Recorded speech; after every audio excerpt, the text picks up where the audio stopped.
അസ്സലാമു അലൈക്കും വറഹ്മത്തുള്ളാഹി. സഹോദരങ്ങളെ, നമ്മുടെ ഓരോ ഹൃദയമിടിപ്പും നമ്മോട് പറയുന്ന ഒരു രഹസ്യമുണ്ട്. മനുഷ്യ ജീവിതമെന്നത് മിനിറ്റുകളും സെക്കൻഡുകളുമാണ്. കയ്യിൽ കെട്ടിയ വാച്ചിലെ, ചുമരിൽ തൂങ്ങുന്ന ഘടികാരത്തിലെ മണിക്കൂർ സൂചിയെ മാത്രമാണ് അധിക പേരും നിത്യജീവിതത്തിൽ ശ്രദ്ധിക്കുന്നത്.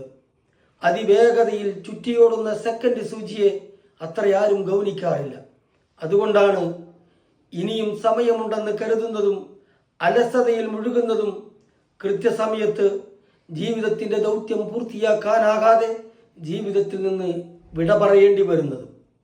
പ്രിയപ്പെട്ടവരെ, സമയത്തിൻ്റെ വില ഏറ്റവും കൂടുതൽ നമ്മെ ബോധ്യപ്പെടുത്തുന്ന ദിവസങ്ങളാണ് വിശുദ്ധ റമദാനിലേത്. മുഅ്മിൻ എന്ന നിലക്ക് കൂടുതൽ ഊർജ്ജസ്വലതയോടെ, ലക്ഷ്യബോധത്തോടെ ഉത്തരവാദിത്തങ്ങൾ നിർവഹിക്കാൻ, ആരാധനകൾ അനുഷ്ഠിക്കാൻ റമദാനിലെ സെക്കൻഡുകളും മിനിറ്റുകളും മണിക്കൂറുകളും നമ്മെ പരിശീലിപ്പിക്കുന്നുണ്ട്. പ്രിയപ്പെട്ടവരെ, ദുനിയാവിൽ നാം ജീവിച്ചു തീർക്കുന്ന സമയം അത്രയും പരലോകത്ത് വിജയം വരിക്കാൻ അള്ളാഹു നമുക്ക് നൽകുന്ന അനുഗ്രഹീത അവസരങ്ങളാണ് ഇവയെല്ലാം തന്നെ. പ്രസ്തുത അനുഗ്രഹത്തെ തിരിച്ചറിയാതെ ജീവിക്കുന്നവരെ പറ്റി നബി സല്ലല്ലാഹു അലൈഹി വസല്ലം പറഞ്ഞിട്ടുണ്ട്. അബ്ദുല്ലാഹി ഇബ്നു അബ്ബാസ് റളിയല്ലാഹു അൻഹു നിവേദനം, നബി സല്ലല്ലാഹു അലൈഹി വസല്ലം അരുളി, രണ്ട് അനുഗ്രഹങ്ങളിൽ അധിക ആളുകളും നഷ്ടത്തിലാണ്.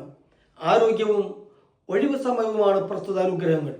ഇമാം ബുഖാരി രേഖപ്പെടുത്തിയ ഹദീസ്. പ്രിയപ്പെട്ടവരെ, ആരോഗ്യത്തെയും സമയത്തെയും കാരുണ്യവാനായ റബ്ബിന്റെ പ്രീതി നേടാൻ ഉതകും വിധം വിനിയോഗിക്കുക. അള്ളാഹു അനുഗ്രഹിക്കട്ടെ. അസ്സലാമു അലൈക്കും വറഹ്മത്തുള്ളാഹി.